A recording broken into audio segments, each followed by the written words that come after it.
you liked AB 284, you're going to love SB 321, also known as Nevada's Homeowner Bill of Rights.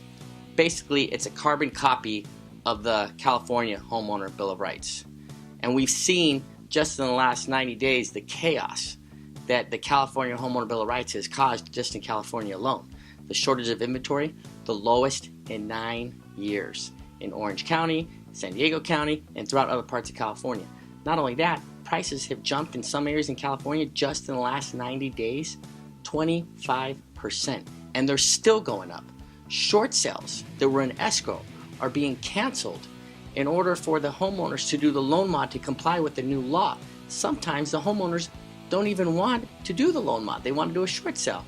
But the banks, in their effort to comply with the law on all homes, it's cost effective for them to just blanket all the homes. Therefore, many homeowners, against their will, are having to go to the loan mod first, then do the short sale, causing a delay of anywhere from 12 to 24 months. The other problem that we're going to start facing is the average person isn't going to be able to purchase a home again. We've already seen that with AB 284. Now it's going to be amplified. The hedge funds are buying this shortage of inventory and not having the home buyer able to purchase it. What are some of the things in this law? AB 284 was basically one law. SB 321, it's almost like 8 laws within this one bill. Some of the things it has: dual tracking. If a homeowner is in the middle of a short sale and they have a notice of default, they can now call the lender and say, I want to do a loan mod. That stops everything, stops the whole process. And after the loan mod is successful or unsuccessful, if it's unsuccessful, the lender has to restart the whole foreclosure process. So if I'm a homeowner and I'm about to get foreclosed on, the best thing for homeowners to do right now is call and ask for that loan mod. The whole process starts again. Now, in SB 321, to start that process, it would take me 3 hours to explain. It's about a 27-page bill. But we're going to go over some of the brief things, and at our event we'll go over it in detail. But before you file a notice of default, you have to contact the homeowner several times by phone or email. And you have to keep it documented, what you said, when you said it, and make sure it's in that time period. Remember that. That's very important later on down the road. After that's done, you file the notice of default. The banks file the notice of default. Then on that next 30-day period, they have to do the exact same thing they did in the previous 30-day period, and they have to explain to the homeowner where they can get help, how they can get help, and it has to be documented. All that has to be done in the 30-day period. And the homeowner has to decide if they want to do mediation or not. If the bank can't get a hold of the homeowner in that 30-day period, or can't get a hold of them in the specified amount of times, the whole thing starts all over and it goes to another tree, which we'll show you later. Now, all that process, then it goes through with another mediation where the bank gets to decide, where the homeowner can go through another process of trying another loan modification, and that backs it up. Another time frame. Now, with all this going on, the servicer needs to sell the property 9 months from the notice of default. Therefore, during this whole period, if all this is done in a timely fashion, it's almost impossible to do that 9-month period.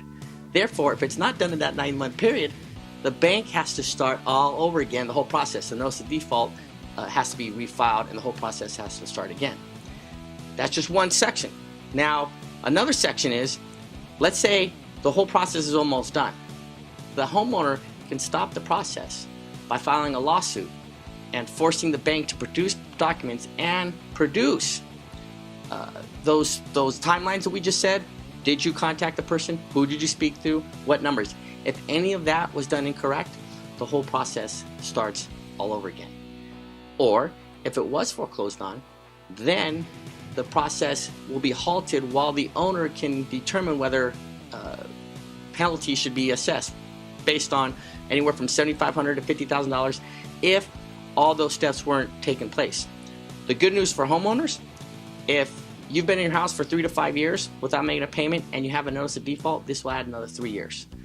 The time frames, so you'll be there for 8 years. If you just started missing payments, the time frame is expected now to be 3 to 5 years. The time frame, the new time frame with this SB 321 is going to double the foreclosure process period. So who knows, right now the average is over 2 years, it's about 3 years, so this is expected to make it 5 to 6 years because the homeowner and their attorney can keep on refiling paperwork to start the process over again. How do we know this? It's happening in California. How do we know what the results of SB 321 are going to be?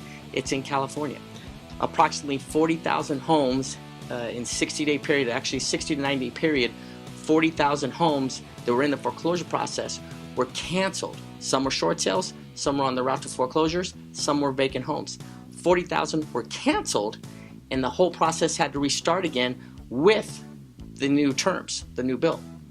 This is why you're seeing such a shortage of homes in California. This is why you're seeing prices skyrocket in California. You can ask any realtor in California how this is affecting the real estate, and basically it's complete chaos. Now, how do you take advantage of it? Well, if you're purchasing a property right now, it's almost certain it's going to go up another 25-30%. How do we know? Happened in California. It's the same law. If you're trying to buy more time in your house, this law is going to allow you to buy probably another 2 years to 4 years. Remember, we're just talking about 3 or 4 pages of this 27-page bill. And we know the effects on how long it's taken in California. If you're interested in finding more about this program and how, if you're an investor, how you can profit from this chaos, how you can profit from this shortage, if you're a homeowner, and you want to buy more time in your home and you want to know these new laws and how you can get a better loan modification that you currently do, contact us. This bill is going to allow you to get a better loan mod. There's another program coming out now in July 1st, I believe, that if you do have a loan mod and your payment is high, you can actually get another loan mod streamlined with a lower payment. This bill is going to help that also. And if you're a builder, build away. Builders are going to, they should change this name of this bill to the Home Builder Bill of Rights, because new homes are going to skyrocket even higher than they already are. And we can expect, like California, from the prices today, another 25 to maybe another 50%. I mean, I believe that we're going to see some houses that are priced today go up another 40 to 50% based on this bill, because this is going to keep inventory down most likely for another 24 months. So the inventory we see today will probably drop even further, believe it or not, because a lot of these short sales that are escrow will be canceled to take advantage of the new law, and this will create even a longer shortage of inventory. Probably what we're thinking about now is 2015 at the earliest, because with these time frames on this SB 321, it's going to extend the process double from what it is now. So we're looking from 2 to 4 years. So if you're looking for a home right now, you're probably on the wrong side of the fence on this law. But if you're a homeowner or you're an investor that recently purchased a property, you have access to properties, this, and builders of course, this law is a lottery ticket. If you're interested about finding more about this, come to our next event.